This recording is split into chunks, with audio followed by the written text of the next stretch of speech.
kullukum ra'in wa kullukum mas'ulun ar-ra'iyati. Kalian semua pemimpin dan kalian akan diminta pertanggungjawabannya pada hari kiamat nanti. Maksudnya adalah semua orang yang diamanahkan kepemimpinan akan diminta pertanggungjawaban nanti pada hari kiamat. Nah ini poin penting sekali untuk digarisbawahi. Jadi Anda harus tahu sekecil apapun menurut Anda jabatan yang sedang Anda diamanahkan sebagai pemimpin, maka Anda tetap akan diminta pertanggungjawaban nanti pada hari kiamat. Sebagaimana akan dirincikan nanti ya. Suami pun tanggung jawab terhadap istrinya. Walaupun dia tidak punya anak, satu orang wanita dia akan diminta pertanggungjawaban. Kalau dia poligami akan diminta pertanggungjawaban dari istri-istrinya.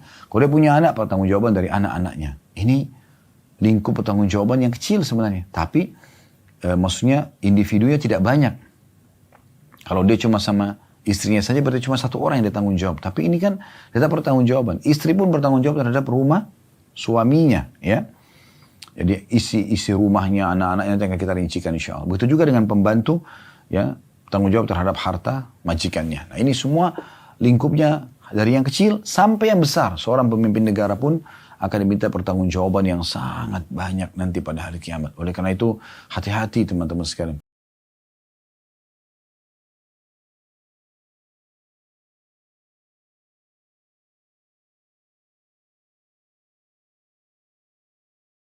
Assalamualaikum warahmatullahi wabarakatuh. Alhamdulillah wassalatu wassalamu ala rasulillah. Segala puji dan puja kehadirat Allah subhanahu wa ta'ala. Juga salawat dan taslim kepada Nabi besar Muhammad sallallahu alaihi wa ala alihi wa sahbihi wasallam. Bertemu lagi teman-teman sekalian di siang hari Rabu. Tepatnya pukul 13.00 waktu Indonesia Barat. Kita akan menyampaikan pengajian live tentunya. Bedah buku Riyadhus Shalihin tulisan Imam Nawawi rahimahullah. Dan kita berada insya Allah pada siang ini di bab ke-78 tentang masalah bab perintah kepada para pemimpin agar menyayangi rakyat, menasehati dan mengasihi mereka, dan larangan untuk menipu rakyat, bertindas keras terhadap mereka, mengabaikan kepentingan mereka, dan melalaikan mereka serta kebutuhan mereka. Ini semua adalah judul yang ditulis oleh Imam Nawawi rahimahullah. Tentu judul cukup panjang tapi semua berkisar di masalah kewajiban pemimpin terhadap rakyat. Di sini teman-teman sekalian kita sedang membahas tentang masalah hukum Islam. Tidak ada sama sekali maksud dalam bab ini untuk menyinggung pemimpin tertentu. Ini perlu saya tekankan di awal pembukaan kita agar jangan sampai ada potongan-potongan ceramah nanti yang disalahgunakan.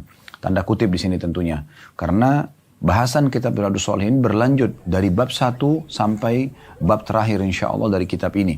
Dan memang di bab 78 ini membahas tentang masalah kewajiban pemimpin. Bagaimana kalau dalam Islam, kalau seorang pemimpin itu memaksimalkan jabatannya, artinya dia betul-betul menjadi seorang pemimpin yang adil, yang amanah, yang menunggangi jabatan dan amanah yang sedang Allah berikan ini untuk meraih yang terbaik dari pahala-pahala yang akan dia panen dalam bentuk balasan yang besar nanti pada hari kiamat, maka dia akan mendapatkan apa yang dia niatkan.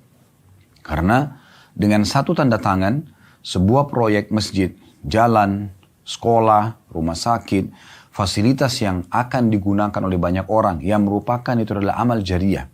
Mungkin di saat seseorang secara individu ingin melakukannya akan sulit. Karena memang butuh biaya yang besar, ya, butuh energi, ya, butuh kecerdasan, butuh tim.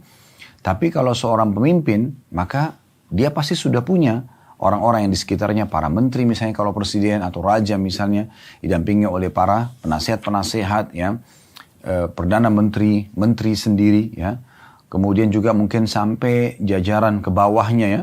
Di setiap wilayah itu akan ada gubernur, kemudian di bawah gubernur ada wali kota atau bupati, di bawahnya lagi akan ada camat, lurah, RT, RW. Jadi sebenarnya komposisi yang dibutuhkan untuk satu tim sudah ada. Anggaran sudah ada, anggaran pemerintahan atau anggaran negara. Tinggal bagaimana dia menandatangani dan mengaksesi apa yang akan digunakan oleh masyarakat sebagai fasilitas secara umum, dan itu akan menjadi sumber pahala. Selain cinta masyarakat kepada pemimpin ini, juga akan menjadi sumber pahala yang sangat besar nanti balasannya di hari kiamat, dan sebab utama peninggian derajatnya di surga yang akan dia panen nanti di akhirat sana. Oleh karena itu, seorang pemimpin itu bisa mendapatkan apa yang sudah kita sampaikan tadi atau kami sampaikan tadi.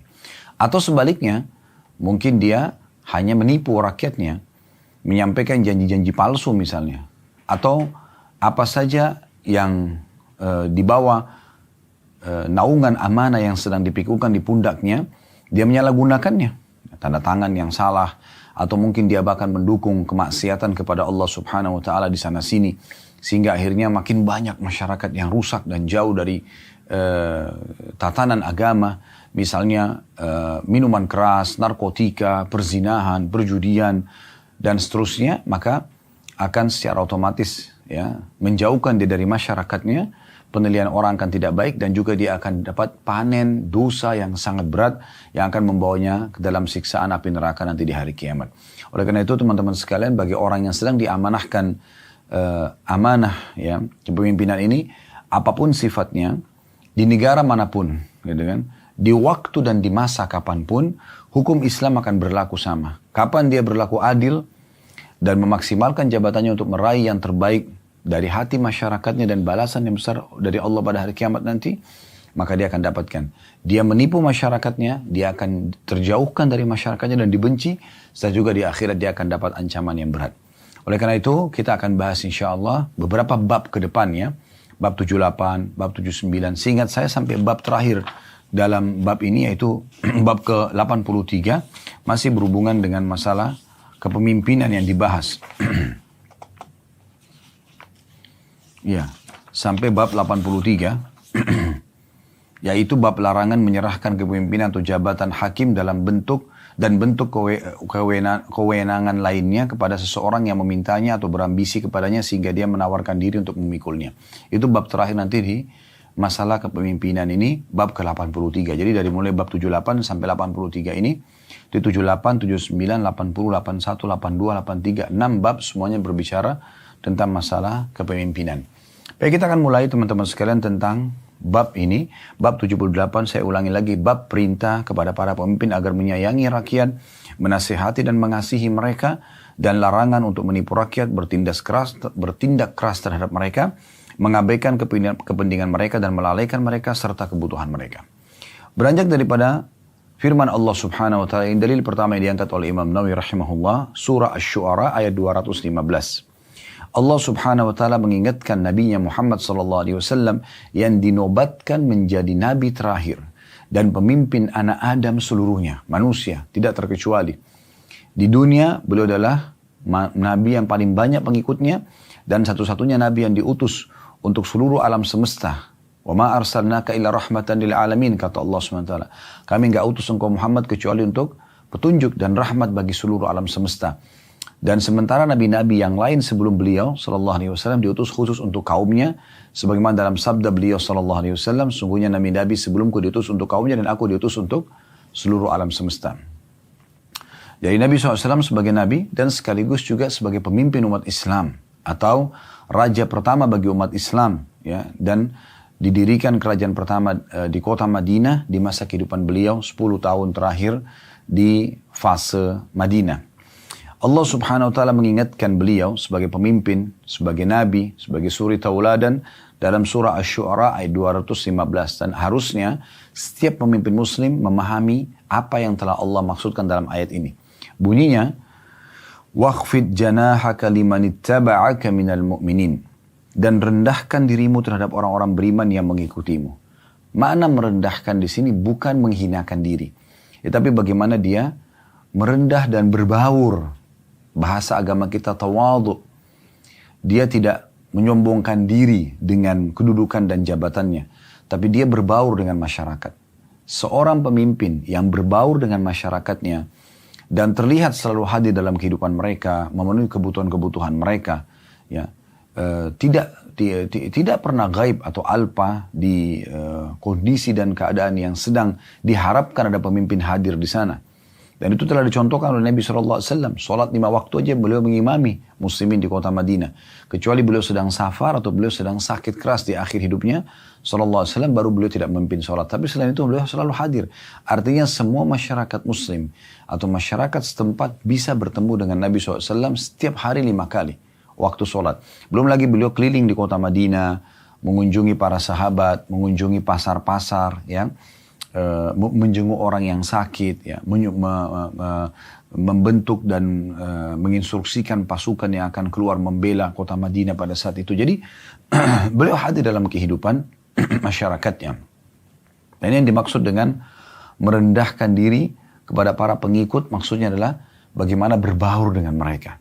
Mereka merasa ada pemimpin yang menaungi mereka, melindungi mereka, selalu hadir dalam kehidupan mereka, selalu memenuhi kebutuhan-kebutuhan yang mereka butuhkan. Maka itu tujuan utama pemimpin dipilih tentunya. Dan ini wasiat yang luar biasa langsung dari sang raja yang sebenarnya Allah Subhanahu wa taala kepada pemimpin anak Adam, yaitu Nabi Muhammad sallallahu alaihi wa ala alihi wa sahbihi wasallam. Kemudian beliau mengangkat dalil yang kedua, yaitu diambil dari surah An-Nahl ayat 90 yang bunyinya Inna Allah ya'muru bil adli wal ihsani wa ita'i dzil qurba wa yanha 'anil fahsya'i wal munkari wal baghi ya'idukum la'allakum tadhakkarun. Sesungguhnya Allah telah menyuruh kalian berlaku adil. Ini pesan pertama. Kemudian berbuat kebajikan. Dalam setiap waktu dan detik kehidupan kita di dunia selalu buat kebajikan-kebajikan. Itu wasiat yang kedua. Yang ketiga, memberi bantuan kepada kerabat. Ini pesan yang ketiga. Kemudian pesan yang keempat, dan dia melarang kalian berbuat perbuatan keji. Pesan yang kelima, berbuat kemungkaran, dilarang. Pesan keenam, dan juga berbuat permusuhan. Ini semua dilarang. Jadi ada 3 yang diwasiatkan untuk berbuat baik, dan ada 3 yang dilarang tentunya. Lalu Allah mengatakan, dia Allah memberi pengajaran kepada kalian agar kalian dapat mengambil pelajaran darinya. Ya. Jadi ayat ini memberikan gambaran kepada kita dimulai dari para pemimpin, baru kemudian masyarakat, ya, yang ada dalam kehidupan manusia tentunya. Ya. Di sini wasiatnya yang pertama adalah Allah Subhanahu wa taala mengatakan Allah menyuruh kalian untuk memerintahkan kalian berlaku adil. Tidak ada pembelaan terhadap kezaliman. Siapapun dia, mau dia itu adalah sanak kerabat sendiri, anak sendiri pun, pasangan sendiri, orang tua sendiri, kerabat secara umum, ataupun orang-orang yang kita cintai, kalau berbuat salah maka salah. Kalau berbuat benar maka benar. Dan itulah yang dimaksud dengan keadilan. Tidak ada pilih kasih. Yang benar-benar, yang salah-salah. Dan itu harus menjadi sifat dasar setiap pemimpin muslim.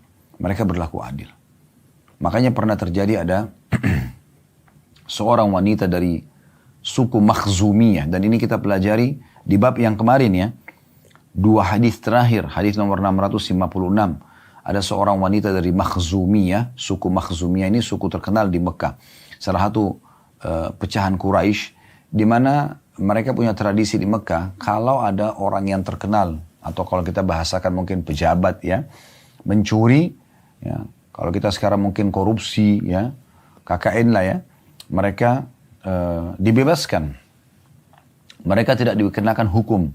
Tapi kalau ada masyarakat biasa yang melakukan pelanggaran, maka dihukum, kan gitu. Itu pernah terjadi di masa Nabi SAW. Ya. Maka Nabi SAW mengingatkan dengan sangat tegas pada saat itu. Karena para sahabat sempat berdiskusi satu sama yang lain. Karena mereka masih baru masuk Islam. Dan ini baru hari-hari pertama hijrah ke kota Madinah. Gitu kan. Baru beberapa waktu berdirinya kerajaan Islam dan peraturan Islam diterapkan. Karena di fase Mekah, 13 tahun awal penobatan Nabi SAW sebagai Nabi, itu belum bisa diterapkan syariat Islam. Karena orang-orang Quraisy menekan muslimin. Tapi di fase Madinah 10 tahun terakhir, mereka sudah menerapkan itu. Namun, keyakinan tentang masalah orang yang punya jabatan tidak dihukum dan masyarakat biasa dihukum ini masih melekat.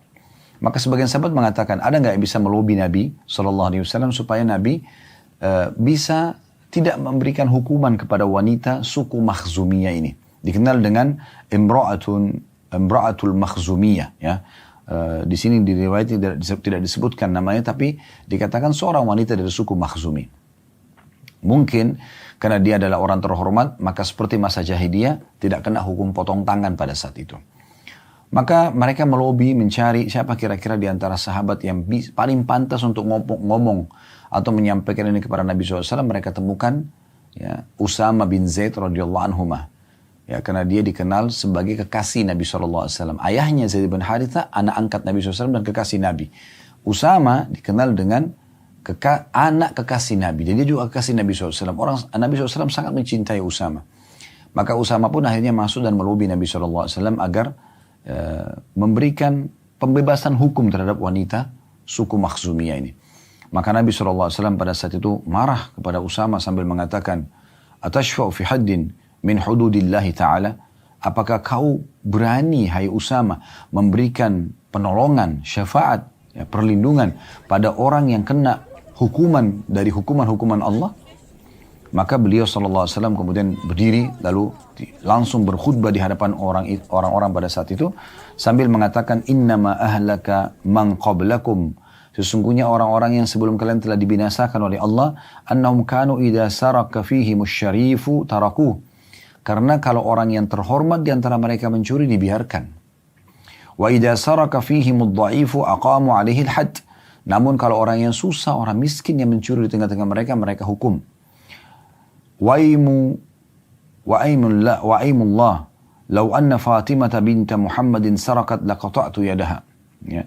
Maka Nabi SAW mengatakan, demi Allah, kalau seandainya Fatimah anaknya Muhammad mencuri, maka aku akan memotong tangannya.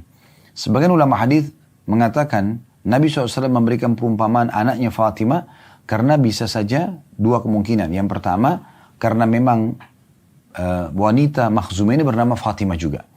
Sehingga Nabi SAW memberikan contoh anaknya Fatimah. Atau memang yang kedua, memang karena kedudukan Fatimah yang sangat tinggi di sisi Nabi SAW. Tapi beliau mengatakan, kalau seandainya Fatimah pun, artinya anak yang paling aku cintai, mencuri, aku akan kenakan hukum. Ini nggak ada toleransi dalam masalah ini. Nah ini bukti nyata tentang penetapan keadilan dalam Islam. Jadi nggak ada pandang bulu, ya. Siapapun salah ya salah.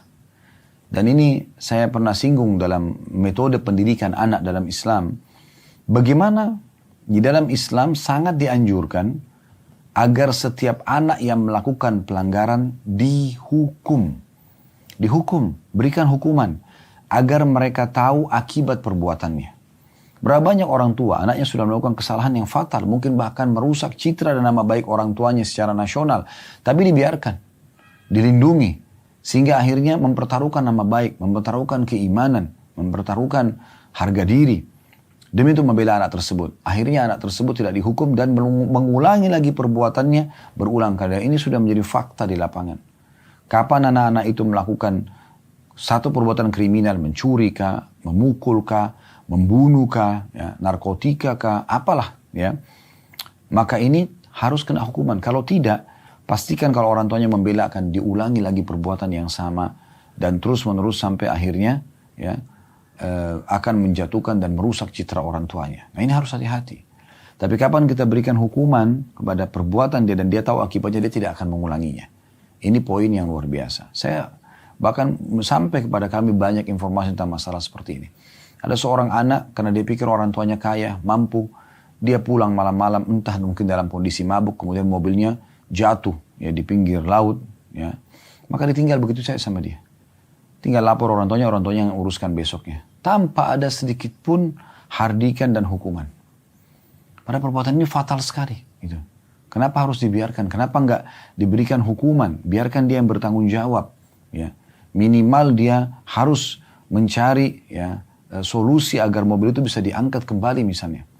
Atau dia bermasalah dengan temannya, maka harusnya temannya tersebut yang benar, dia menyampaikan maaf, ini tidak. Malah orang tuanya datang menghardik ya, orang tersebut karena dianggap jenjang sosial atau ekonominya lebih di bawah daripada dia. Padahal anaknya tidak berbuat salah. Jadi anaknya selalu merasa dibela dalam kesalahan. Dan ini fatal sekali. Ini contohnya ya. Itu juga sebagian atasan membela bawahannya karena dianggap ini lebih dekat dengan dia walaupun salah maka dibela gitu kan.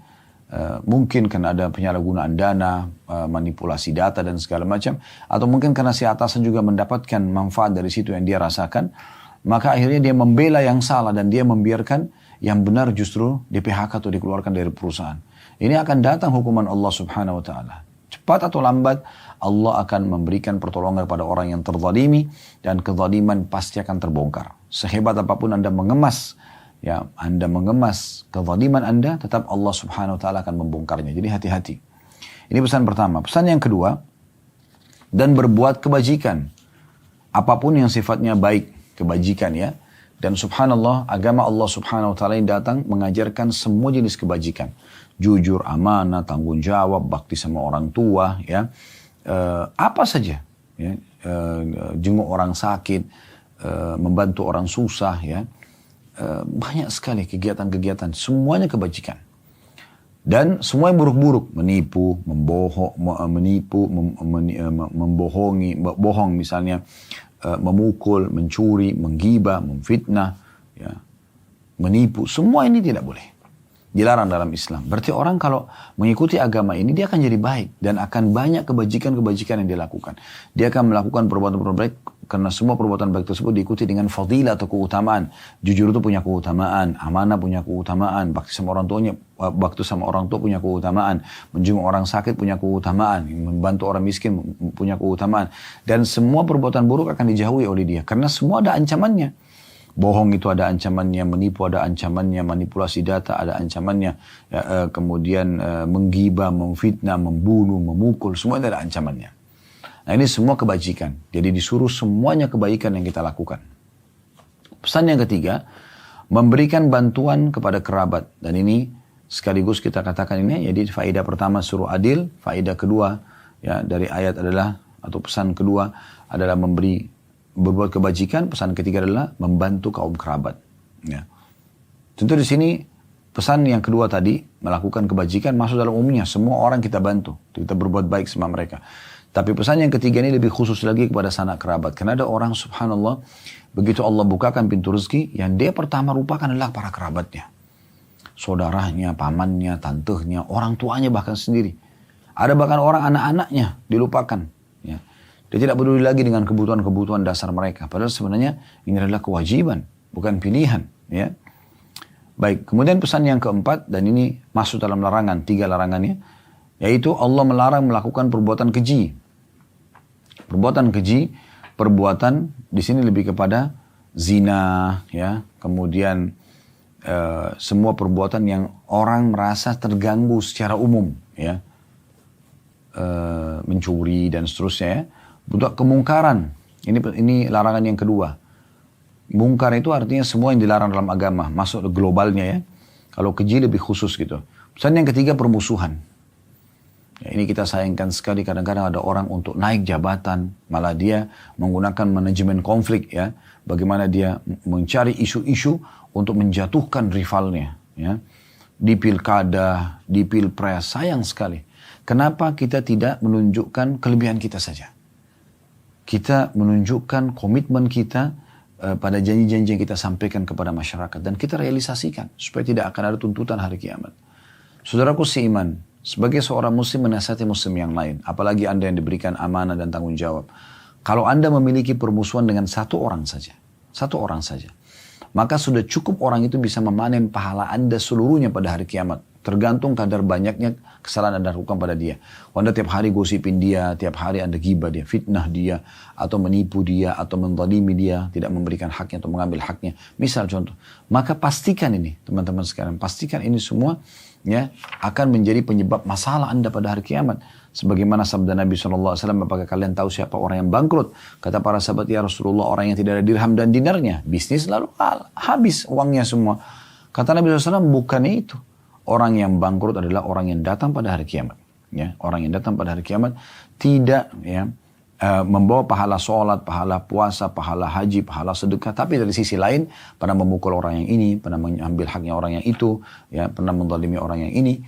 Maka mereka semua datang pada hari kiamat menuntut ya, di sisi Allah Subhanahu wa ta'ala. Maka Allah akan membayar orang-orang yang terzalimi tersebut dengan pahala-pahala dia. Ya sholatnya, ya puasanya, ya hajinya, ya sedekahnya. Kata Nabi SAW, kalau habis semua pahala dia dan masih ada yang menuntut, ya, maka akan diambil dari dosa-dosa orang yang menuntut itu. Orang yang berzina dia yang dihukum, orang yang riba dia yang dihukum, orang yang menipu dia yang dihukum, orang yang durhaka sama orang tua dia dihukum, orang yang membunuh dia yang dihukum. Diambil dosa-dosa ini lalu ditimpakan pada dia. Sudah habis pahalanya untuk dibayar. Di akhirat tidak bisa lagi orang bayar dengan uang. Di dunia Anda masih bisa negosiasi dengan uang. Anda masih bisa ya sedikit tebal muka Anda minta maaf kepada orang, walaupun Anda dihina, tapi Anda lepas dari hisab hari kiamat. Dibandingkan hari kiamat tidak bisa Anda harus bayar dengan pahala Anda. Kalau tidak ada, tidak cukup, maka Anda akan menanggung dosa orang lain. Kata Nabi SAW, ini orang yang bangkrut yang sebenarnya, dan nanti dia akan dilemparkan karena banyaknya dosa yang tertumpuk pada dia dan habis pahalanya ke api neraka, jaraknya lebih jauh daripada timur dan barat. Wa na'udzubillah. Oleh karena itu harus hati-hati sekali, ya. Jangan sampai teman-teman sekalian kita memunculkan ya, musuh-musuh kita yang akan berhadapan dengan kita pada hari kiamat. Itu kalau satu orang. Kalau seorang pemimpin itu bisa belasan orang kalau sebuah instansi kecil. Bisa puluhan orang, bisa ratusan orang, bahkan bisa ribuan orang kalau sudah perusahaan besar. Kalau pemimpin wilayah bisa jutaan orang. Ya, bahkan seperti negara kita besar Indonesia, Masya Allah, ratusan juta orang yang akan, ya, semua akan bisa menjadi penolong bagi dia. Karena dia berbuat kebajikan dan keadilan pada hari kiamat, dia panen pahala mereka semua. Atau malah bisa menjadi masalah buat mereka atau buat dia para pemimpin ini. Atau pemimpin ini maka akan menjadi masalah buat dia karena mereka akan menuntut hak-haknya pada hari kiamat. Dan ini poin yang harus diperhatikan baik-baik. Baik teman-teman sekalian, kita akan masuk ke hadis pertama dalam bab kita ini. Hadis ini nomor 658 dari awal belajar berbunyi, saya bacakan langsung dari Ibnu Umar radhiyallahu anhuma. Beliau berkata, saya mendengarkan Rasulullah sallallahu alaihi wasallam bersabda, kullukum ra'in wa kullukum mas'ulun an ra'iyati. Al-imamu ra'in wa mas'ulun an ra'iyati. Wal rajulu ra'in fi ahlihi wa mas'ulun an ra'iyati. Wal mar'atu ra'iyatun fi baiti zawjiha wa mas'ulatun an ra'iyatiha. Wal khadimu ra'in fi mali sayyidihi wa mas'ulun an ra'iyati. Wa kullukum ra'in wa mas'ulun an ra'iyati. Hadis ini muttafaqun alaih, itu riwayat Bukhari Muslim. Terjemahannya, setiap orang dari kalian adalah pemimpin dan setiap orang akan bertanggung jawab terhadap apa yang dipimpinnya. Imam atau pemimpin negara ya, adalah pemimpin dan bertanggung jawab terhadap rakyatnya. Suami adalah pemimpin dalam rumah tangganya dan dia bertanggung jawab terhadap keluarganya. Istri adalah pemimpin di rumah suami dan bertanggung jawab terhadap kewajibannya. Dan pembantu adalah pemimpin dalam urusan harta majikannya dan bertanggung jawab terhadap tugasnya. Setiap orang dari kalian adalah pemimpin dan bertanggung jawab terhadap apa yang dipimpinnya. Hadis ini riwayat Bukhari Muslim ya. Hadis ini teman-teman sekalian, hadis yang paling umum diangkat oleh para ulama-ulama hadis dalam bab kepemimpinan. Ya. Dan di sini dirincikan ada 4 golongan yang disebutkan bertanggung jawab. Ya. Kita langsung saja masuk pelajaran pertama dari hadis atau faedah pertama, yaitu kullukum ra'in wa kullukum mas'ulun ar-ra'iyati.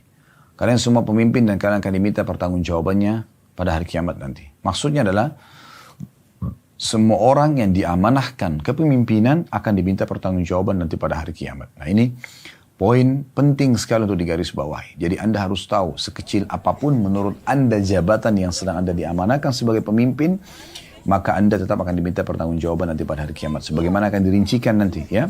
Suami pun tanggung jawab terhadap istrinya. Walaupun dia tidak punya anak, satu orang wanita dia akan diminta pertanggungjawaban. Kalau dia poligami akan diminta pertanggungjawaban dari istri-istrinya.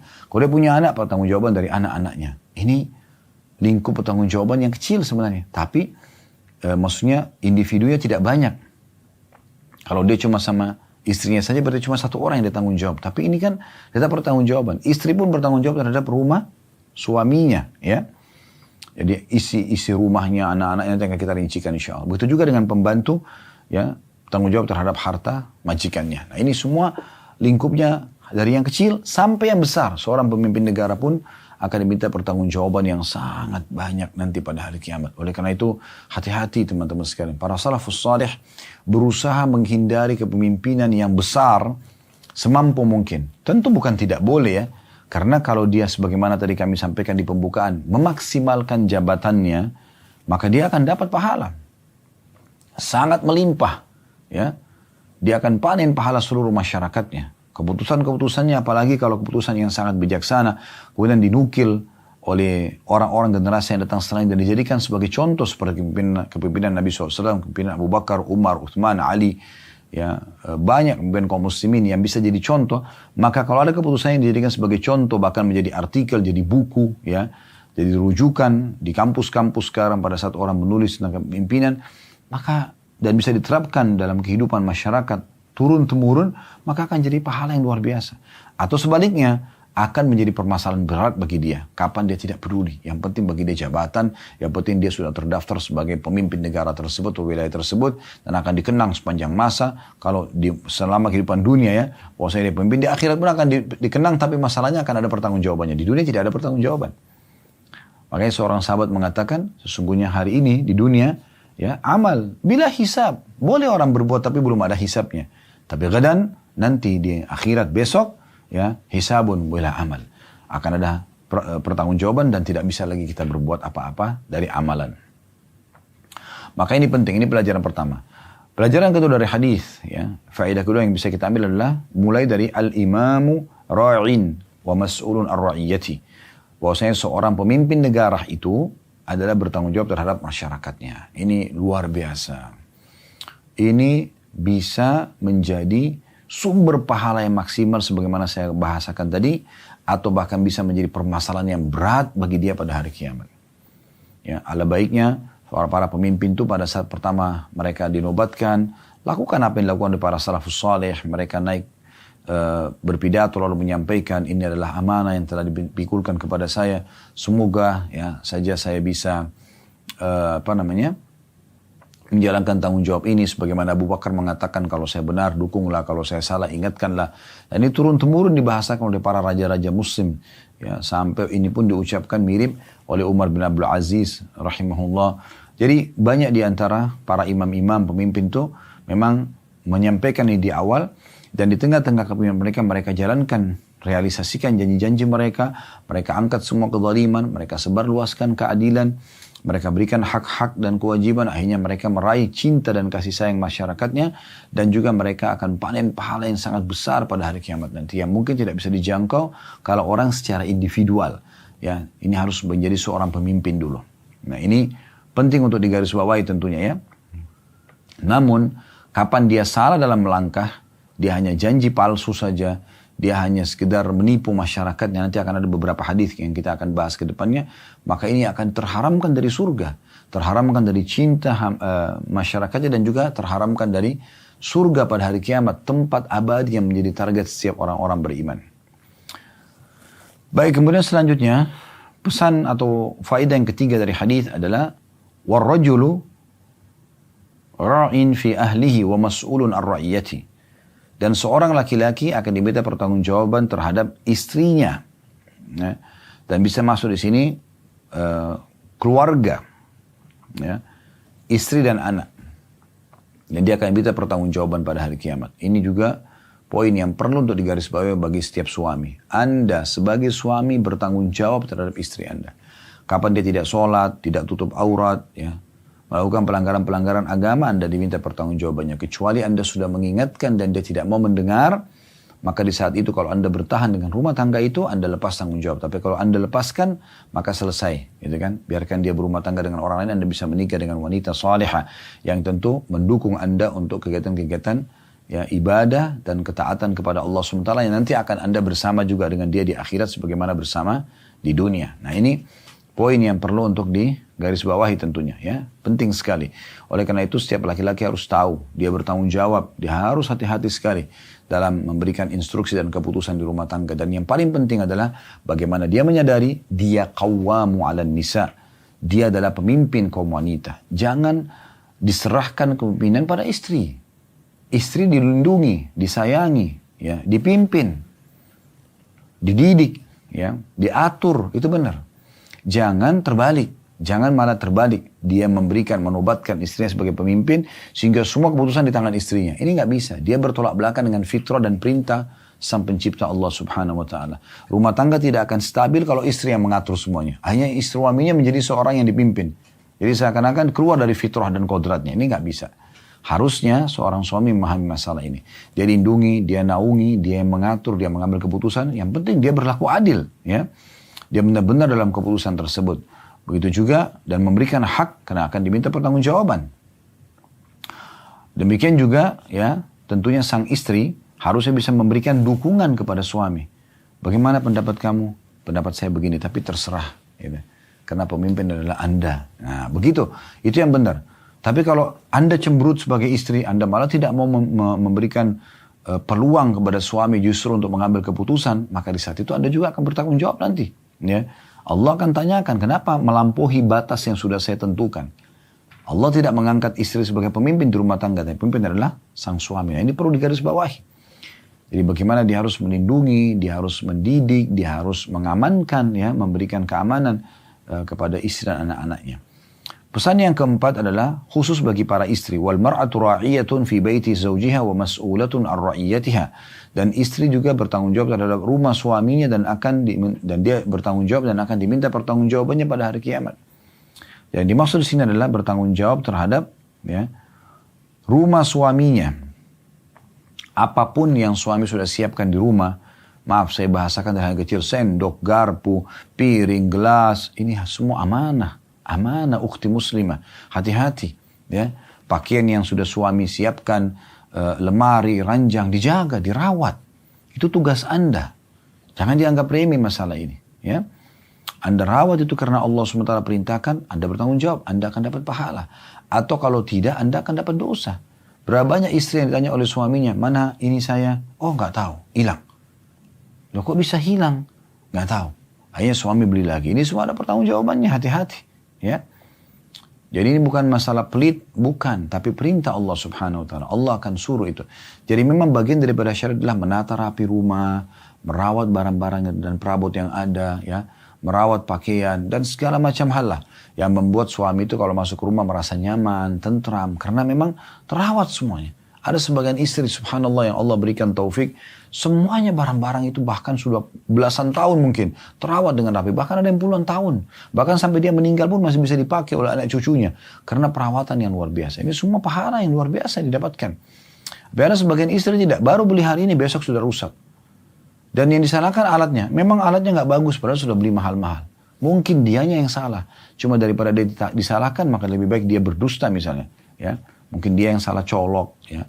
Mungkin ini, mungkin itu, sehingga akhirnya terjadilah kerusakan misalnya. Kenapa nggak minta maaf dan kemudian berjanji akan coba menjaga lebih baik lagi ke depannya. Nah ini perlu digarisbawahi tentunya, ya. Karena semua akan diminta pertanggungjawaban pada hari kiamat. Jadi jangan selalu mengatakan saya tidak tahu. Tanya mbak tidak tahu, ya sudah berarti hilang barangnya. Loh subhanallah, gitu kan. Ini tanggung jawab Anda harus tahu semua itu. Pesan yang kelima, ya, yaitu pesan wal khadimu ra'in fi mali sayyidihi wa mas'ulun ar-ra'iyati. Dan seorang, ya, pembantu adalah pemimpin dalam urusan harta majikannya dan bertanggung jawab terhadap tugasnya. Kan pembantu paling sering ditinggalkan di rumah nih. Nah, semua itu tetap tanggung jawabnya. Jadi majikannya pergi bukan berarti dia merusak, mencuri, mengambil. Nggak boleh. Semua tanggung jawab, ya. Anda diberikan gaji untuk itu. Makan makanan dan minuman yang telah Anda diberikan, gitu kan. Jangan pakai fasilitas yang Anda tidak diizinkan untuk menggunakannya. Ya. Apalagi yang sampai na'udzubillah mencuri, masuk ke kamar majikannya, mencuri kosmetikanya, memakainya, atau memakai pakaian dalamnya, atau kan banyak terjadi seperti itu. Ini semua tidak dibolehkan, sama sekali tidak dibenarkan. Maka ini harus hati-hati karena ini semua bertanggung jawab, ya. Jadi bukan hanya sekedar jadi pembantu masuk ke rumah orang, enggak. Kemudian terima gaji, bukan seperti itu. Tapi Anda harus tahu kalau Anda akan bertanggung jawab terhadap rumah tersebut. Ya, ini penting untuk digarisbawahi tentunya, ya. Kemudian pesan yang terakhir ditutup oleh Nabi SAW, pesan yang keenam, wa kullukum ra'in wa mas'ulun ar-ra'iyati. Diulangi lagi poin yang pertama tadi, dan ingatlah kalian semua pemimpin dan akan diminta pertanggungjawabannya pada hari kiamat. Secara detail akan ditanyakan oleh Allah Subhanahu wa taala. Hati-hati sebagai pemimpin negara, sebagai suami, sebagai istri, sebagai pembantu rumah tangga, semua akan diminta pertanggungjawabannya pada hari kiamat oleh Allah Subhanahu wa taala.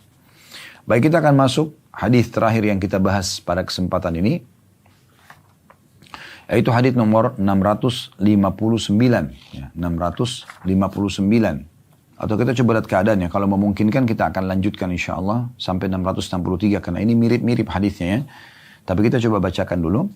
Hadis nomor 659 dari Abu Ya'la Ma'qil bin Yasar radhiyallahu anhu, beliau berkata, saya mendengarkan Rasulullah SAW bersabda, ma min abdin yastar'ihi Allahu ra'iyah yamutu yawma yamutu wa huwa ghashun li ra'iyatihi illa haramallahu alaihi al-jannah. Hadis ini riwayat Bukhari Muslim. Terjemahannya, tidak ada seorang hamba yang diberi amanah memimpin rakyat oleh Allah, kemudian dia mati pada hari dia mati dalam keadaan berbuat curang terhadap rakyatnya, melainkan Allah mengharamkannya masuk surga.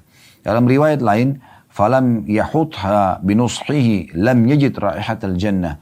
Dan lalu dia tidak melindungi rakyatnya dengan sikap tulusnya, maka dia tidak akan mendapatkan aroma surga. Dan dalam riwayat Imam Muslim dikatakan, ma min amirin yali umural muslimin thumma la yajhadu lahum wa yansahu lahum illa lam yadkhul ma'ahumul jannah. Tidak ada seorang penguasa yang memegang urusan kaum muslimin, kemudian dia tidak berusaha maksimal untuk mereka dan tidak tulus untuk kepentingan mereka, melainkan dia akan masuk surga, melainkan dia tidak akan masuk surga bersama mereka. Hadis ini hadis yang sangat mulia teman-teman sekalian. Berisikan ya kita bisa ambil beberapa faedah. Yang pertama, adanya ya, larangan bagi seseorang yang diberikan amanah kepemimpinan kemudian dia berbuat curang, ya, ghashun, curang terhadap masyarakatnya, curang luas sekali, ya, curang terhadap ya menyelisihi janji-janji yang sudah disampaikan sehingga dia berlaku curang. Dia janjikan A akan berikan B, akan bebaskan ini dan itu, ternyata tidak. Nah ini curang berarti.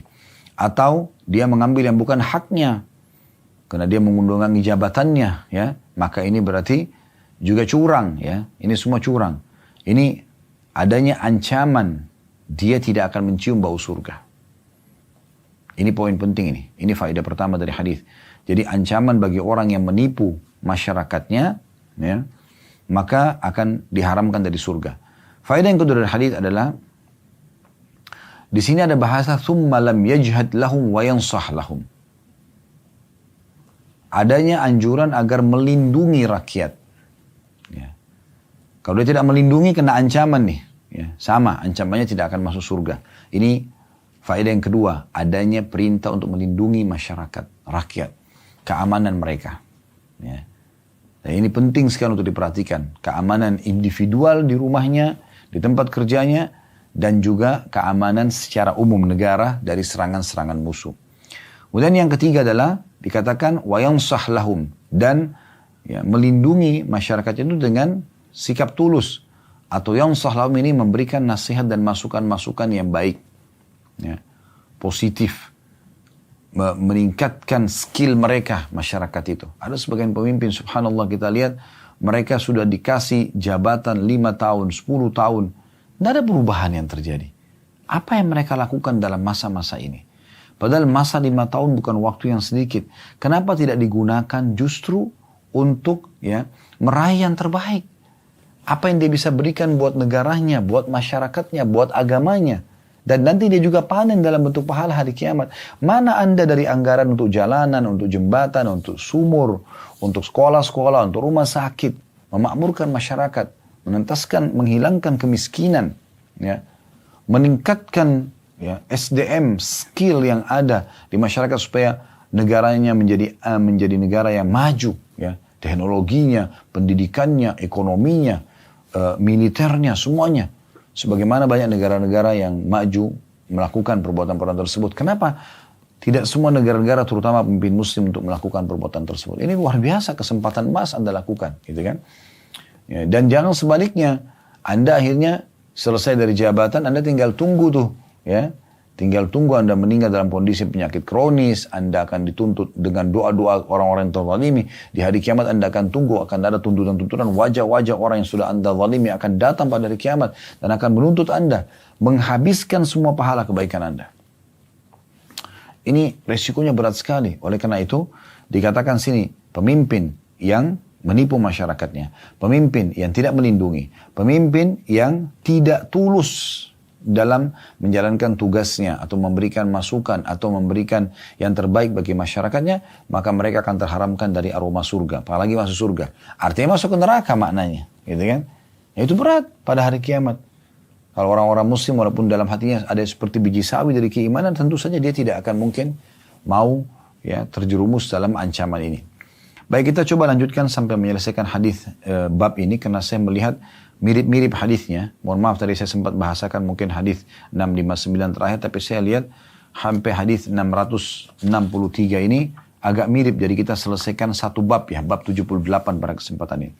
Hadits ke-660 berbunyi dari Aisyah radhiyallahu anha, beliau berkata, "Sami'tu Rasulullah sallallahu alaihi wasallam yaqul fi baiti hadza, Allahumma man waliya min amri ummati syai'an fashaqqa 'alaihim fashquq 'alaihi, wa man waliya min amri ummati syai'an farafaqa bihim farfuq bihi." Hadis ini riwayat Muslim.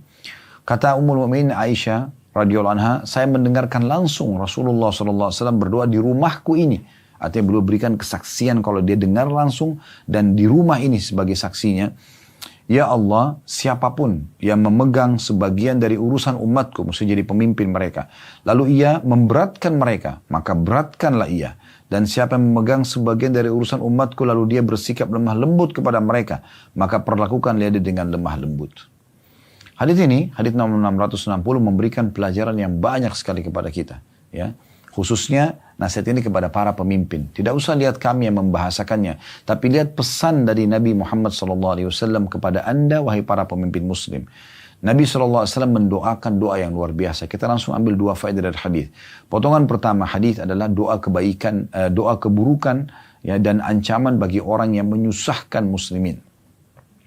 Sebagaimana Nabi SAW mengatakan, Allahumma man waliya min amri ummati syai'in fashaqqa alaihim fashquq alaihi. Ya Allah, siapapun yang engkau berikan ya amanah kepemimpinan sebagian urusan umatku, lalu dia menyusahkan mereka, memberatkan mereka, mendolimi mereka, ya, maka ini beratkan hidupnya. Makna beratkan sini adalah beratkan di dunia, beratkan di akhirat. Di dunia dia akan dipecat, akan dipermalukan, akan dibenci oleh masyarakatnya. Di akhirat nanti akan masuk neraka. Itu ancamannya, karena banyak sekali orang yang nuntut. Maka harus hati-hati, ini potongan doa berlaku sampai hari kiamat untuk siapapun yang memimpin urusan kaum muslimin, ya. Dan kami sarankan secara pribadi, gitu kan. Semoga ini sampai kepada seluruh pemimpin muslim, bukan cuma yang mengerti bahasa Indonesia, tapi seluruh pemimpin di muka bumi ini kaum muslimin. Kita berharap mungkin Allah bisa sampaikan pesan itu. Bagaimana agar mereka sebelum jadi pemimpin, pada saat mereka mau kampanye, mereka baca hadis-hadis seperti ini. Supaya mereka tahu ini nanti bukan hanya sekedar pakai mikrofon pengeras suara, janji ini, janji itu. Akan diminta pertanggungjawaban. Hati-hati. Masyarakat yang Anda janjikan bisa menjadi penolong Anda di dunia, pendukung Anda di dunia. Dan di akhirat akan menjadi penolong Anda masuk surga, atau sebaliknya. Di dunia akan menjadi musuh-musuh Anda, di akhirat akan menjadi penyebab Anda masuk neraka, jahannam. Ini faedah pertama dari hadis. Doa yang berat dari Nabi SAW bagi orang yang menyusahkan dan memberatkan muslimin atau masyarakat yang sedang dipimpin. Faedah yang kedua dari hadits ini adalah potongan tentang justru doa positif bagi orang yang berlemah lembut, santun, ramah, baik dengan masyarakatnya, peduli dengan mereka. Sebagaimana Nabi SAW mengatakan, "Man waliya min amri ummati syai'an farafaqa bihim farfuq bihi." Nabi SAW mengatakan, siapa yang engkau berikan amanah urusan memimpin umat ini, ya Allah, umatku, dan dia berlemah lembut dengan mereka, maka berlemah lembutlah padanya. Bayangkan sang pencipta Allah yang berlemah lembut kepada kita. Ya. Rahmat Allah luas sekali. Allah itu sifatnya latif, maha lembut. Ya. Rahim, maha penyayang. Allah sangat menyayangi orang-orang yang menyayangi, ya, manusia, masyarakat, makhluk secara umum. Kata Nabi SAW, irhamu man fil ardi yarhamkum man fis sama. Kasihani yang ada di muka bumi, maka Allah yang di langit akan kasihani kalian. Kasihani masyarakat kalian, wahai para pemimpin. Berikan perhatian pada mereka. Anda diangkat karena dipercaya untuk bisa menjalankan tanggung jawab, melindungi, memenuhi kebutuhan mereka. Itu yang diharapkan. Amanah ini kalau Anda jalankan dengan baik, Anda akan dicintai oleh mereka. Anda akan panen pahala dan masuk surga pada hari kiamat. Tidak ada lagi yang melebihi kebahagiaan ini tentunya. Dan Anda akan celaka yang luar biasa saat Anda menyakiti mereka di dunia, menzalimi mereka, mereka akan membenci Anda. Bahkan ada sampai beberapa pemimpin dibunuh oleh masyarakatnya sendiri. Naudzubillah, gitu kan. Dan di akhirat Anda akan masuk dalam neraka. Dunia Anda rugi, di akhirat Anda rugi. Hadis 661 dari Abu Hurairah radhiyallahu anhu, beliau berkata Rasulullah SAW bersabda, "Kanat Banu Israel tasumuhumul anbiya, kullama halaka nabiyyun khalafahu nabi, wa innahu la nabiyya ba'di, wa sayakunu ba'di khulafa'u fayakthurun." Qalu ya Rasulullah, "Fama ta'muruna?" Qala, "Awfu bi bai'atil awwal fal awwal, thumma a'tuhum haqqahum, was'alullaha alladhi lakum, fa innallaha sa'iluhum amma istar'ahum." Dahulu Bani Israel, kata Nabi SAW, dipimpin oleh para nabi. Setiap kali seorang nabi wafat, maka dia digantikan oleh nabi yang lain. Yang sungguhnya tidak akan ada nabi sesudahku. Yang akan ada sesudahku adalah para khalifah, pemimpin-pemimpin. Dan mereka berjumlah banyak sekali. Maka para sahabat bertanya, "Wahai Rasulullah, apa yang Anda perintahkan kepada kami? Di saat Anda sudah meninggal nanti, kami dipimpin oleh pemimpin-pemimpin selain Anda." Maka Nabi SAW mengatakan, "Tunaikan baiat yang pertama, janji setia Anda. Pemimpin tersebut sudah menang, Anda ikuti peraturan-peraturannya selama tidak melanggar agama. Kemudian yang berikutnya, kemudian berikanlah hak mereka. Patuh, dengar, jangan memberontak. Ya. Dan mintalah kepada Allah apa yang menjadi hak kalian. Kalau mereka belum kasih, minta kepada Allah. Sesungguhnya Allah akan menanyai mereka tentang amanah yang diberikan kepada mereka." Hadis ini riwayat Bukhari dan Muslim. Teman-teman sekalian, hadis ini kita langsung saja ambil faedah daripada hadis ya. Faedah yang pertama dari hadis yang bisa kita ambil adalah bagaimana keutamaan Banu Israel di masa hidup itu. Banu Israel, Banu artinya keturunan, Israel nama lainnya Nabi Ya'qub alaihissalam. Maka diistilahkan dengan keturunan Israel. Di masa itu, di masa sebelum diutus Nabi Muhammad SAW, Bani Israel dimanjakan sekali oleh Allah Subhanahu Wa Taala. Mereka selalu dipimpin oleh Nabi. Setiap Nabi mati ada Nabi baru. Nabi mati, Nabi baru. Begitu. Ya. Sehingga bukan orang biasa yang jadi pemimpin. Tapi Nabi langsung menerima wahyu dari Allah SWT. Ini Allah berikan keutamaan Banu Israel. Ya. Sampai datangnya Nabi Muhammad SAW. Nah, Nabi SAW ini faedah kedua dari hadis memastikan bahwasanya, tapi saya ini adalah penutup para nabi. Gak ada lagi nabi setelah saya. Dan ini pelajaran kedua faedah dari hadis bahwasanya Nabi Muhammad SAW adalah nabi yang terakhir. Dan beliau selalu mengatakan itu ya bahwasanya ana adalah penutup, ana khataman nabiin, saya adalah penutup para nabi dan rasul. Ya. Jadi memang beliau penutup dan itu diyakini oleh umumnya kaum muslimin. Tidak ada lagi Nabi setelah Nabi Muhammad SAW. Dan beliau mengatakan akan keluar 50 dajjal pendusta. Mereka semua mengaku sebagai Nabi. Ketahuilah aku adalah penutup para Nabi. Tidak ada Nabi sesudahku. Jadi di zaman Nabi SAW sudah muncul tuh. Al-Aswad al-Unsi, ya Musailim al-Kadzab, pendusta-pendusta mengaku Nabi. Karena mereka lihat begitu orang mengaku. Seperti Nabi Muhammad SAW jadi banyak pengikutnya. Banyak harta bisa didapatkan karena ada pemberian dari masyarakat dan segala macam. Maka itu yang mereka kejar ya. Akhirnya diperangi oleh Abu Bakar karena tidak ada lagi Nabi setelah Nabi Muhammad SAW. Ini faedah yang kedua dari hadis. Tidak ada Nabi sesudahku. Faedah yang ketiga dari hadis adalah Nabi SAW memastikan kalau begitu tidak ada lagi Nabi yang memimpin umat Islam ini atau umat manusia, tapi akan datang khalifah-khalifah atau pemimpin-pemimpin, gitu kan? Ini pemimpin-pemimpin. Nah, ini berarti memastikan boleh di kalangan muslimin harus ada pemimpin, bukan boleh ya, memang harus ada pemimpin di tengah-tengah muslimin. Jadi kalau ada orang yang mencalonkan diri atau ada orang yang memang dia ditunjuk oleh masyarakatnya, maka itu wajar terjadi. Karena memang harus ada pemimpin, nggak bisa tidak. Dan pemimpin wajib dipatuhi. Ya. Nanti akan kita jelaskan di faedah yang ketiga, faedah keempat nanti. Ini faedah yang ketiga ya. Bahwasanya akan ada pemimpin dan memang harus ada tengah-tengah umat Islam. Makanya kata Ali radhiyallahu anhu, harus tengah-tengah masyarakat ada pemimpin. Dia saleh atau fasik. Saleh ini maksudnya orang yang sangat baik, alim. Ataupun dia fasik, masih jauh dari agama. Cuma dia pemimpin. Maka sebagian orang di sekitar beliau waktu itu jadi masyarakatnya ya mengatakan, wahai Amir Mu'minin, wahai pemimpin orang beriman, kata Ali bin Abi Thalib waktu itu jadi raja. Kalau orang soleh kami sudah tahu, kalau orang fasik, ada orang fasik yang memimpin, terlanjur jadi pemimpin, bagaimana? Kata Ali radhiyallahu anhu, iya, karena dengannya jalan akan aman, ekonomi akan berputar, musuh akan dihadapi, dan setiap muslim bisa beribadah di wilayah kekuasaannya sampai datang ajalnya, selesai. Kan kita bertanggung jawab, akan diminta pertanggungjawaban selama kita hidup. Maka kita bisa beribadah. Dan jangan selalu mencari kesalahan pemimpin saja. Karena pemimpin juga manusia biasa. Tapi bagaimana kita rame-rame mendoakan kebaikan-kebaikan. Mendoakan agar mereka dapat hidayah. Daripada sedikit ada masalah, turunkan, lenserkan, ganti. Terus mau diganti sama siapa? Gitu kan. Apakah yang datang setelahnya lebih baik daripada dia? Kenapa kita tidak menjalankan contoh-contoh dan sunnah-sunnah dari Nabi SAW? Disuruh patuh. Disuruh patuh. Doakan kebaikan. Ya. Doakan agar dapat petunjuk. Nah ini poin penting. Kemudian faedah yang keempat dari hadis adalah kata Nabi SAW kepada para sahabat pada saat mereka mengatakan, apa saran anda kalau datang pemimpin selain anda nanti? Nabi SAW wasiatkan. Ini faedah keempat dari hadis dan ini wasiat pertama Nabi. Aufu bi bai'atil awwal fal awwal. Ya. Ikutilah kesepakatannya. Apa peraturan negara kita kayak Indonesia misalnya peraturan kita harus menghormati pemimpin. Presiden misalnya, kita harus memuliakan, tidak boleh menghinanya, dan seterusnya. Itu kan ada peraturan pasal-pasalnya. Harus kita lakukan itu. Tidak boleh orang sembarangan ngomong, caci maki, buat karikatur, apa.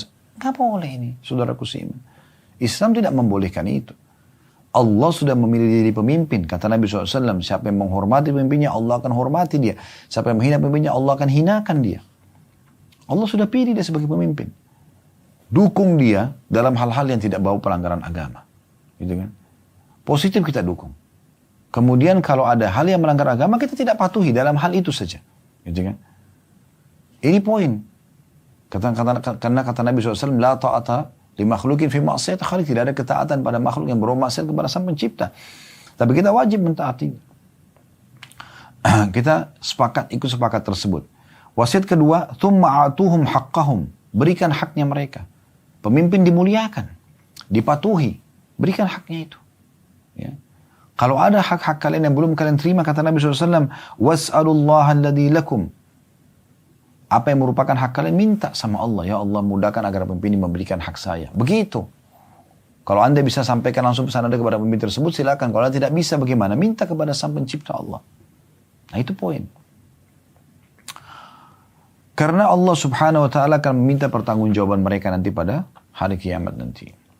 Baik, dua buah hadis yang terakhir teman-teman sekalian, hadis 662 dari Aiz bin Amr radhiyallahu anhu annahu dakhala ala Ubaidillah bin Ziyad. Faqala lahu, ay bunay, inni sami'tu Rasulullah sallallahu alaihi wasallam yaqul inna syarra ri'a'il hutama fa iyyaka an takuna minhum. Hadis ini riwayat Bukhari Muslim.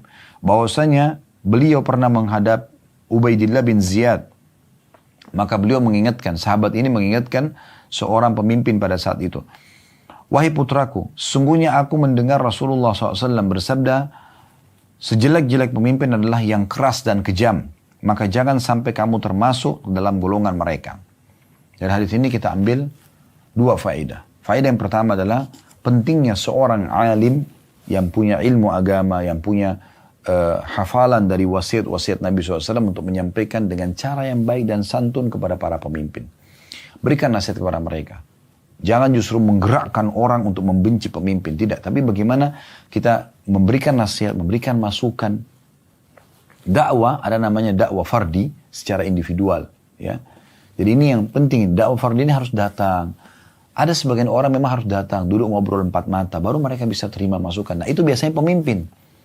Ya, makanya Nabi SAW mengingatkan masalah itu. Siapa yang lihat satu kemungkaran dari pemimpin, dia merangkul tangannya, lalu menyampaikan empat mata. Kau udah terima, alhamdulillah, itulah targetnya. Kalau tidak terima, maka dia pun sudah lepas tanggung jawab depan Allah di kiamat. Nah itu yang penting untuk digarisbawahi. Nah ini yang dilakukan oleh Aiz bin Amr radhiyallahu anhu. Beliau bukan melihat pemimpin Ubaidillah bin Ziyad sebagai yang zalim, tapi dia datang, dia ingatkan. Dia langsung datang, lalu dia mewasiatkan, berdua dia ngomong, lalu dia mengatakan, ingatlah, telah sampai kepada saya sabda Nabi SAW bahwasanya ya sejelek-jelek pemimpin adalah yang keras dan kejam. Maka jangan sampai kamu termasuk itu. Itu saja wasiat saya. Artinya jadilah orang baik. Ya. Jadi pentingnya seseorang yang faham agama menyampaikan kepada orang yang belum faham agama. Dari pemimpin sampai masyarakat biasa. Dan tentu kami berharap agar para pemimpin dan masyarakat yang diberikan masukan pun bisa menerima. Ya. Panduan agama, karena agama adalah panduan hidup. Faedah kedua dari hadis adalah bahwasanya pemimpin yang paling berat hukumannya di hari kiamat nanti, yang paling jelek di sisi Allah Subhanahu wa taala adalah dua sifatnya, yang keras dan kejam. Dan ini memang selalu bersaudara ya. Kalau orang keras biasanya kejam. Kalau orang kejam biasanya keras, itu pasti itu. maka ini pemimpin yang paling buruk. Artinya pemimpin yang baik adalah yang lembut, yang santun, yang sopan, ya, yang bertanggung jawab. Maka ini lawan daripada hadis atau yang disebutkan dalam sifat orang yang pemimpin buruk dalam hadis ini tentunya. Baik, hadis terakhir teman-teman sekalian. Hadis nomor di bab ini maksud saya, dan kita bahas pada siang ini hadis 663 ya, yang berbunyi dari Abu Maryam Al-Azdi radhiyallahu anhu annahu qala li Muawiyah radhiyallahu anhu sami'tu Rasulullah sallallahu alaihi wasallam yaqul man wallahu Allahu syai'an min umuril muslimin man wallahu Allah ya maaf man wallahu Allahu syai'an min umuril muslimin fahtajaba duna hajatihim wa khallatihim wa faqrihim ihtajaba Allahu duna hajati wa khallatihi wa faqrihi yaumil qiyamah faja'ala Muawiyah rajulan ala hawaijin nas. Hadis ini riwayat Abu Daud dan Tirmidzi. Terjemahannya bahwasanya Abu Maryam Al-Azdi radhiyallahu anhu mengatakan ya, atau berkata kepada pemimpin pada saat itu bernama Muawiyah radhiyallahu anhu, sahabat Nabi mengingatkan sahabat Nabi yang lain. Saya mendengarkan Rasulullah SAW telah bersabda, barang siapa yang diberi amanah oleh Allah untuk menangani sebagian dari urusan kaum muslimin, lalu dia menutup diri dari hajat, kebutuhan dan keperluan mereka, maka Allah menutup diri dari hajat, kebutuhan dan keperluannya pada hari kiamat. Maka Muawiyah pun mengangkat seorang laki-laki atau petugas khusus untuk mengurusi keperluan orang-orang. Ini teman-teman sekalian, hadits ini atau riwayat ini menyampaikan kepada kita tentang faedah yang pertama, pentingnya seorang alim sekali lagi memberikan nasihat kepada pemimpin, memberikan masukan, menyampaikan wasiat dari Nabi SAW. Ya, di sini bagaimana Abu Maryam Al-Azdi radhiyallahu anhu memberikan wasiat kepada Muawiyah, walaupun Muawiyah adalah seorang penulis wahyu radhiyallahu anhu, ipar Nabi SAW. Ya, dan ini pemimpin muslimin setelah Khulafaur Rasyidin, pendiri pertama dinasti Umayyah. 20 tahun jadi gubernur dan 20 tahun menjadi khalifah pada masa itu. 40 tahun dengan masa yang terkenal dengan banyak kiprah-kiprahnya dalam kehidupan beliau ya. Intinya pada saat itu Abu Maryam datang dan memberikan wasiat. Mengatakan, ingatlah wahai Muawiyah, ya siapa, Nabi SAW mengatakan barang siapa yang diberikan amanah oleh Allah untuk menangani sebagian dari urusan muslimin, maka dia menutup diri dari hajat mereka, tidak mau tahu keperluan mereka, kebutuhan mereka dan keperluan mereka, maka Allah akan menutup juga diri dari hajat, kebutuhan dan keperluannya pada hari kiamat nanti. Allah tidak akan peduli dengan pemimpin seperti ini. Maka ini pelajaran pertama teman-teman sekalian, bagaimana pentingnya seorang alim memberikan informasi kepada pemimpin tentang wasiat dari Nabi SAW. Faedah yang kedua dari hadis, pentingnya seorang pemimpin peduli sekali pada hal-hal yang sangat detail. Di sini disebutkan 3 ya, hajatihim, khallatihim, wa faqrihim. Ya, hajat-hajat, kebutuhan dan keperluan-keperluan. Berarti kan detail sekali ya. Apapun yang diperlukan harus hati-hati sekali. Umar bin Khattab radhiyallahu anhu, wahai saudaraku para pemimpin muslimin, tidak pernah menutup mata pada malam hari kecuali beliau sudah memastikan di wilayahnya tidak lagi orang yang butuh bantuan, sebagai bantuan dia sebagai pemimpin, maka dia istirahat. Kalau masih ada, maka dia keliling di kota Madinah memenuhi hajat-hajat mereka. Kisah yang masyhur, bahkan Umar pernah memasakkan buat seorang janda yang sudah kelaparan. Beliau pernah memanggil istrinya untuk membantu istri seorang Arab Badui yang mau melahirkan ya. Sementara tidak ada yang bantu di tengah malam ya, padahal beliau seorang raja, pada saat itu tidak ada kamera. Ini dinukil kisah saja gitu kan ya, karena memang beliau merasa ini tanggung jawabnya. Nah, ini penting sekali, ini pelajaran kedua. Jadi harus seorang pemimpin hati-hati sekali terhadap 3 hal ini ya, hajat-hajat ya, kemudian kebutuhan dan juga keperluan masyarakatnya. Pelajaran yang ketiga dari hadis adalah bahwasanya pentingnya seseorang yang telah sampai kepadanya wasiat, nasihat itu kalau positif ambil. Jangan merasa, ini siapa sih yang memberikan nasihat kepada saya? Enggak. Selalu lihat positif. Apakah dari anak kecil, orang sebaya, remaja, atau orang sebaya dengan kita, atau orang lebih tua daripada kita. Selama itu masukan positif dan bisa menyelamatkan kita dari rusaknya citra, ya, jatuhnya harga diri, tanggung jawab yang berat pada hari kiamat, maka kita ambil nasihat tersebut. Muawiyah sebagai pemimpin pada saat itu, ya, beliau punya kebesarannya, bisa punya kedudukan, bukan juga orang yang biasa, dia sahabat Nabi, ipar Nabi, seorang penulis wahyu. Dia adalah radhiyallahu anhu salah satu di antara orang yang dijadikan rujukan oleh para sahabat, terutama di negeri Syam, ya, atau rujukan muslimin. Intinya teman-teman sekalian, beliau pada saat menerima wasiat ini tanpa menunggu lagi, langsung merealisasikan. Angkat seorang pegawai khusus untuk memecahkan dan mendengarkan permasalahan orang secara detail, kemudian dipecahkan dan diselesaikan oleh Muawiyah radhiyallahu anhu. Ini insyaallah hadis-hadis yang kita bahas pada bab ke-78 Dan insya Allah kedepannya kita akan masuk bab ke-79. Lebih khusus lagi ada bahasan masalah bab pemimpin yang adil insya Allah. Subhanakallahumma bihamdika. Asyhadu an la ilaha illa anta astaghfiruka wa atubu ilaik. Wassalamualaikum warahmatullahi wabarakatuh.